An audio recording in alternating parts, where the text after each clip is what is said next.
linge magique, celui que vous trouvez propre dans votre armoire alors que la veille il traînait par terre, mais également le rouleau de papier toilette magique, sans compter la table et l'évier auto-nettoyant et autres petites folies de la vie quotidienne de tous les Adam Smith du monde. Ce qui ne manque pas d'ironie, c'est que dans le même paragraphe, Adam Smith déclare « Il n'y a qu'un mendiant qui puisse se résoudre à dépendre de la bienveillance d'autrui. » Ah bah Adam, si tu savais. Cet oubli va se poursuivre longtemps.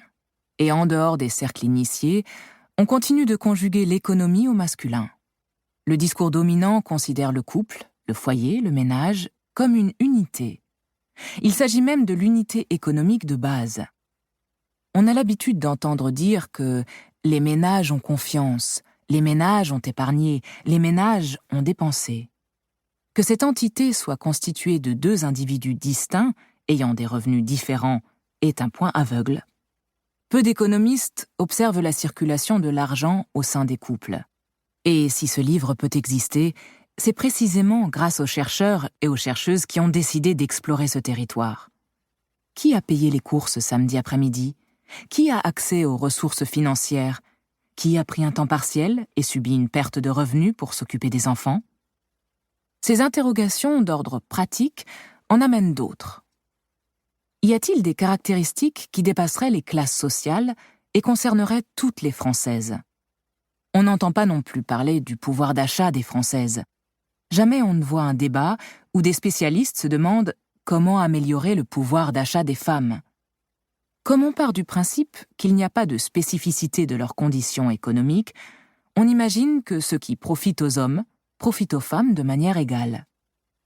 Non seulement, comme nous le verrons, ce calcul est faux, mais il aggrave la situation. En ne s'intéressant pas aux inégalités économiques entre les femmes et les hommes, on ne se contente pas de les laisser stagner, on les accentue. En France, entre 1998 et 2015, d'après les travaux de Marion Le Turc et Nicolas Frémaux, l'écart de patrimoine entre les femmes et les hommes est passé de 9% à 16%. Il a quasiment doublé. Alors que l'on s'attendait à ce que ces inégalités se résorbent avec le temps, il se produit l'inverse. Elles se creusent. Pour y mettre fin, il faut en prendre conscience. Le changement doit ensuite s'opérer à deux niveaux, le collectif, avec des réformes politiques nationales, et l'individuel, en nous intéressant au fonctionnement financier de nos couples et de nos familles. Les femmes en particulier doivent s'emparer de ces sujets pour ne plus être flouées. La question « Pourquoi les hommes sont plus riches que les femmes ?» cache en réalité deux sujets, le pourquoi et le comment. Vous verrez que de l'argent de poche à la retraite, en passant par les impôts ou l'absence d'éducation financière, un ensemble de mécanismes œuvrent à appauvrir les femmes. C'est le comment. Nous les décortiquerons étape par étape. En revanche, le pourquoi se résume facilement.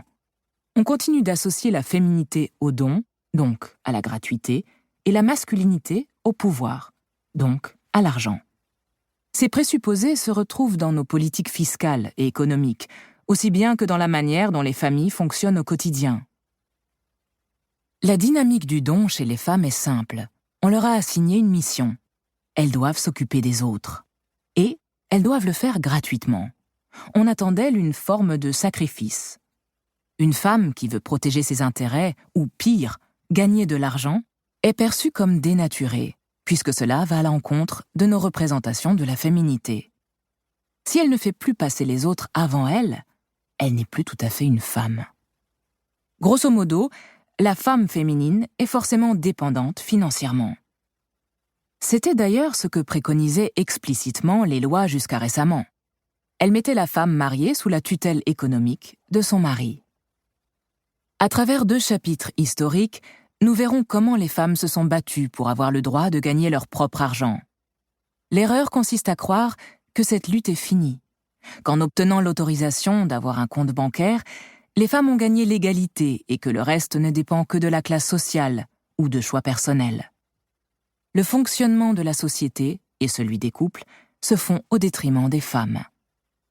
En ce qui concerne l'argument du choix personnel, j'espère que ce livre permettra de montrer qu'une partie de ces inégalités dépend d'une organisation économique et fiscale générale, et que les fameux choix sont... Pour continuer à écouter ce livre audio gratuitement, cliquez sur le lien dans la description et vous pourrez l'écouter en entier sans frais grâce à l'essai de 30 jours d'Audible.